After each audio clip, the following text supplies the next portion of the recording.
19व्या हेमतरुणी व्याख्यानमालेचं शेवटचं पुष्प अर्थातच 5वं पुष्प आणि या हे पुष्पकुंभासाठी आलेले आहेत डॉक्टर सुभा कांक्रिया आणि आजच्या अध्यक्ष हेगडे सर। लेकीच्या माहेरासाठी माय सासरी नांदते, लेकीच्या माहेरासाठी माय सासरी नांदते, युगायुगाची कहाणी आई लेकीला सांगते। लेकीच्या माहेरासाठी माय सासरी नांदते, युगायुगाची कहाणी आई लेकीला सांगते। आता कधी जन्मणार माय, आता कधी जन्मणार माय, आता कुठले माय गर्भामध्ये जळण्याचा तिला मिळतो आहे र, तिला मिळतो आहे र। बहिणाबाईंनी म्हटलं होतं की प्रत्येक आई आपल्या सासरी कशासाठी नांदते, तर आपली लेक माहेरपणाला येईल, तिचं कोड कौतुक आपण करू, तिचे लाड आपण पुरवू आणि तिला प्रेम देऊ, त्या लेकराला प्रेमाची ऊब देऊ, तिला एक माहेरपण देऊ। म्हणून प्रत्येक आई तिच्या स्वतःच्या सासरी नांदत असते। परंतु आता कधी जन्मणार माय, आता कुठले माहेर, आता उद्याची आई, आता माय, उद्याची माय जन्मालाच आली नाही तर आपल्याला माहेर कुठून मिळणार आहे। आता कधी जन्मणार माय, आता कुठले माहेर, आता कधी जन्मणार माय, आता कुठले माहेर, गर्भामध्ये जळण्याचा तिला मिळतो आहे र, तिला मिळतो आहे र। आज उद्याची आई जन्माला आली नाही तो कोणालाच माहेर मिळणार नाहीये, कारण गर्भात असलेल्या चिमुकलीला मारून टाकण्याचं महापाप आपल्या आजूबाजूला होताना आपल्याला दिसते। एकंदरीत आकडेवारीचा विचार आपण केला तर मागच्या केवळ 30 वर्षामध्ये, मागच्या केवळ 30 वर्षामध्ये 1.5 कोटी चिमुकल्या, शेकडो नाही, हजारो नाही, लाखो नाही, तर 1.5 कोटी चिमुकल्या गर्भ अवस्थेत मारल्या गेलेल्या आहेत। डोळे बंद करून विचार करा की आपल्या आजूबाजूला असं या चिमुकल्यांचा काय काय सांगावं की ती गेल्यानंतर तिचं प्रेत सुद्धा दिसत नाही, पण टाहो फोडतात या चिमुकल्या, 1.5 कोटी चिमुकल्या टाहो फोडतात। म्हणतात की आई तुझं, बाबांचं, आजींचं, आजोबांचं बोलणं काल रात्री ऐकलं मी आई, तुम्ही सगळ्यांनी मिळून ठरवले ना की उद्या मला डॉक्टर काकांकडे घेऊन जायचंय। नको बाई नको, असं करू नको ग, मला डॉक्टर काकांकडे घेऊन जाऊ नको ग आई, मला डॉक्टर काकांची खूप खूप भीती वाटते ग, ते डॉक्टर काका मोठं मोठं शस्त्र घेतील, माझ्या डोक्याच्या चिंध्या चिंध्या करून टाकतील ग, एवढीशी नाजूकशी कोमलशी माझा हात पाय आई तोडून टाकतील ग, आणि रक्तबंबाळ झालेला माझा हात देह आई उकड्यावर फेकून देतील, कुत्रे झाडात घालतील, तोंडात पकडतील, गल्लीभर फिरवतील काही, माझ्या शरीरातलं ठिपकणार ते रक्त आई तू पाहू शकशील का ग, माझ्या शरीराची झालेली विटंबना आई तुला सहन होईल का ग, नाही आई नाही, तू हे सहन करू शकणार नाही ग, तू हे पाहू शकणार नाही ग, आई असं करू नको ग, मला मारू नको ग, मी कुठलाही हट्ट करणार नाही ग, मला लाडू नको, पेढे नको, करंजी नको, पुरणपोळी नको, काही गोडधोड देऊ नकोस ग. खालची उरलेली शिळी असलेली भाकरी सुद्धा मला चालेल गाई, पण मला जन्म घेऊ दे गाई. नको आई नको, नवीन कपडे नको ग, मला ताईचे जुने असलेले कपडे सुद्धा चालतील ग, पण आई मला जन्म घेऊ दे ग. मला तुझ्या मांडीवर खेळायचे, आजी आजोबांच्या गोष्टी ऐकायच्या आहेत, तुझं बोट पकडायचंय, बाबांचं बोट पकडायचंय, शाळेमध्ये जायचंय, खूप खूप शिकायचे आई मला. आई तुला असं वाटत नाही का ग की सावित्रीबाई फुलेंचा अंश माझ्यामध्ये असेल? आई तुला असं वाटत नाही का ग की मातृशक्तीचा आविष्कार करणारे जिजामाता माझ्या रूपाने येतील? आई तुला असं वाटत नाही का ग की झाशीच्या राणीची क्रांती करण्याची उमेद माझ्यामध्ये असेल? आई मला हे सगळं करायचंय ग, पण कधी तू मला जन्म दिला तरच ना.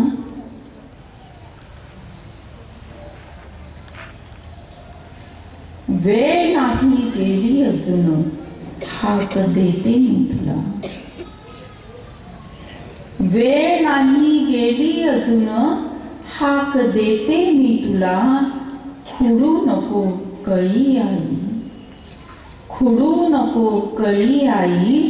देश घडवायचा आहे मला, देश घडवायचा.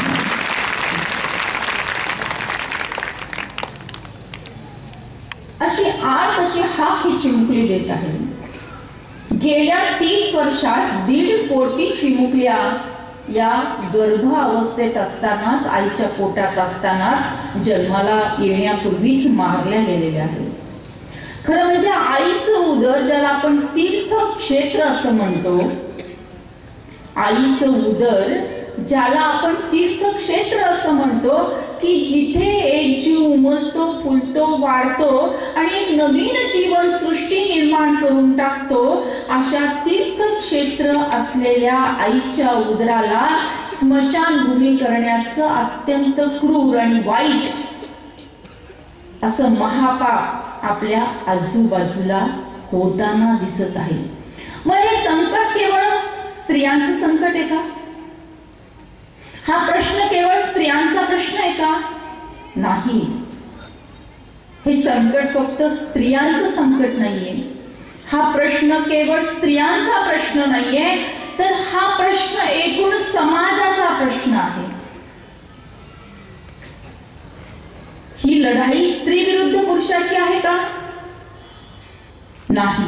ही लढाई पुरुषांविरुद्ध स्त्रीची आहे का? नाही. ही लढाई विकृती विरुद्ध संस्कृतीची लढाई आहे. ही लढाई विकृती विरुद्ध संस्कृतीची लढाई आहे. म्हणून या चळवळीमध्ये कार्य करताना सगळ्या स्त्रियांची, सगळ्या पुरुषांची, सगळ्या लहान थोरांची मदत आवश्यक आहे. मग आपण काय करू शकतो?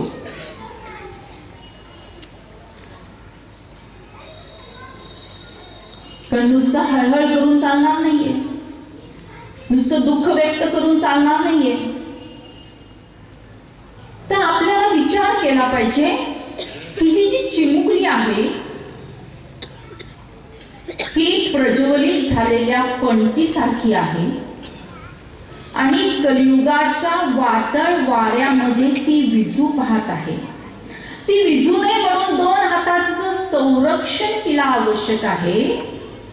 एक हात हवा आहे समाजाच्या सकारात्मक बदलाचा आणि दुसरा हात हवा आहे कायद्याच्या ताबडतोब आणि कडक अंमलबजावणीचा.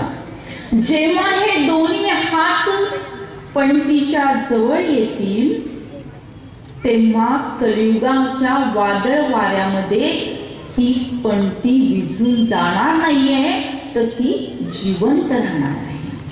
हा एक सामाजिक प्रश्न आहे. मग हा सामाजिक प्रश्न सोडवण्याच्या दृष्टीने एक 11 कलमी कृती कार्यक्रमाची निर्मिती मी केली.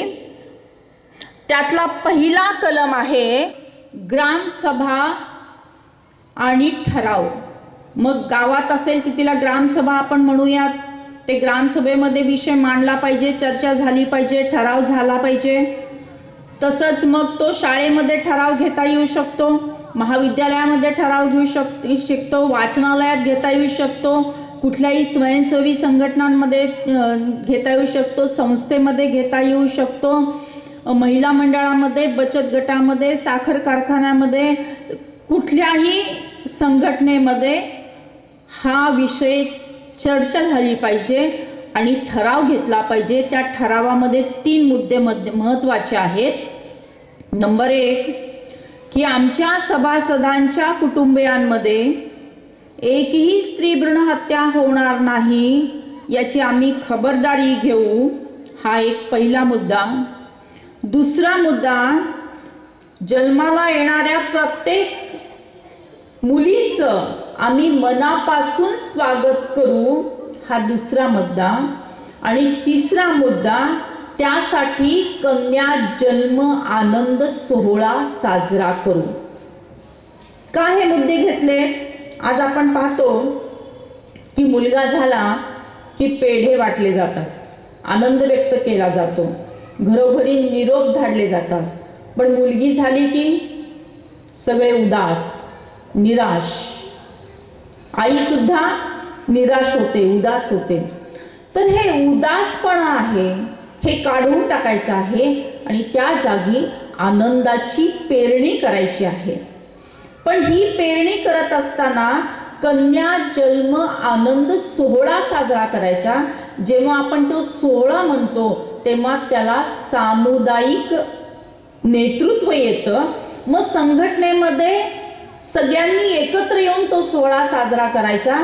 उदाहरण आपण घेऊया की स्वामी विवेकानंद प्रतिष्ठानने समजा हा ठराव घेतला, ते घेत आहेत ठराव, त्यांच्या कुटुंबांमध्ये जर मुलीचा जन्म झाला तर सगळ्यांनी एकत्र येऊन मुलीला झबलं घ्यायचं आहे, आईची खणा नारळाने ओटी भरायची आहे आणि सासूबाईंना सुद्धा फूल आणि नारळ देऊन त्यांचा सन्मान करायचा आहे। अशा प्रकारचा कन्या जन्म आनंद सोहळा हा साजरा करायचा आहे।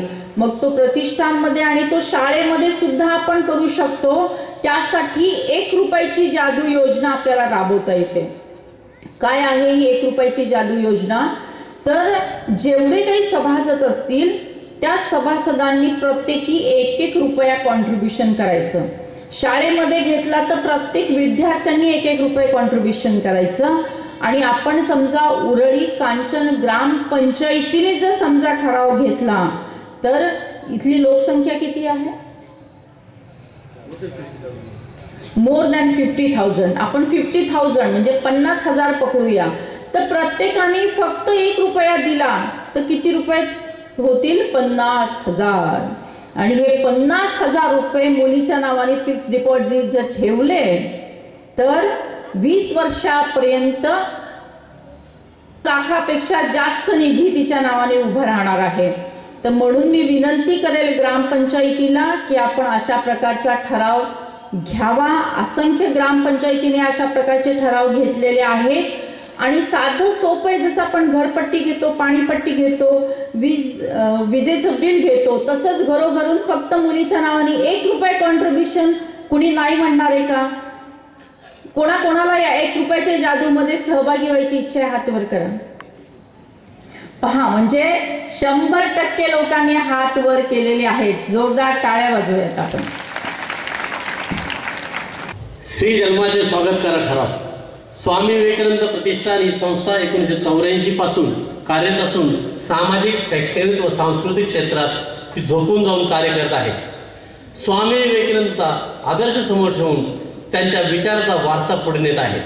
त्या अंतर्गत श्री जन्माचे स्वागत करा, बेटी बचाओ या राष्ट्रीय चळवळीत आम्ही सहभागी होत आहोत। त्याबद्दलची माहिती आम्ही या जवळच्या राष्ट्रीय प्रेरणात्या डॉक्टर सुधा कांकरे यांच्याकडून घेतली। त्यांनी 11 कलमी कृती कार्यक्रम समजावून सांगितला।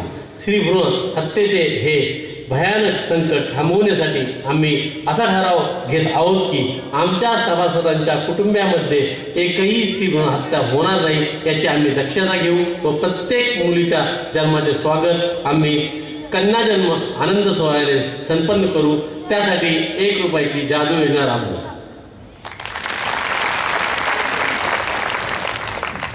ठराव सर्वानुमते मंजूर का? ठराव मंजूर।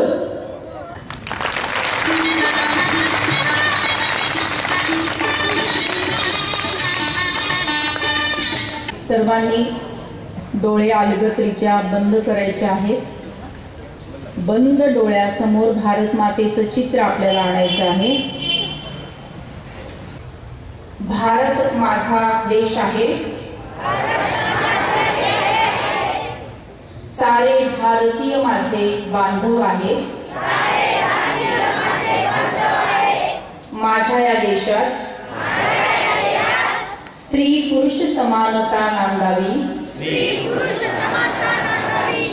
यासाठी मी सदैव प्रयत्न करेन. स्त्री एक महान शक्ती आहे. ती अनंत काळची माता आहे. मुलगा वंशाचा दिवा असेल तर मुलगी वंशाची पणती आहे. तिचा आदर सन्मान मनापासून करणे हे माझे कर्तव्य आहे. मी पुन्हा देणार नाही. मी पुन्हा देणार नाही. मी स्त्री भ्रूण हत्या करणार नाही. करू देणार नाही. मी स्त्री जन्माचे स्वागत करेन. त्याविषयी जनजागृती करेन. अशी शपथ सर्वांच्या साक्षीने आम्ही घेत आहोत. हात खाली घ्यायचा आणि भारत मातेचा जय जयकार हात उंच करून उंच आवाजात करायचे. भारत माता की वंदे.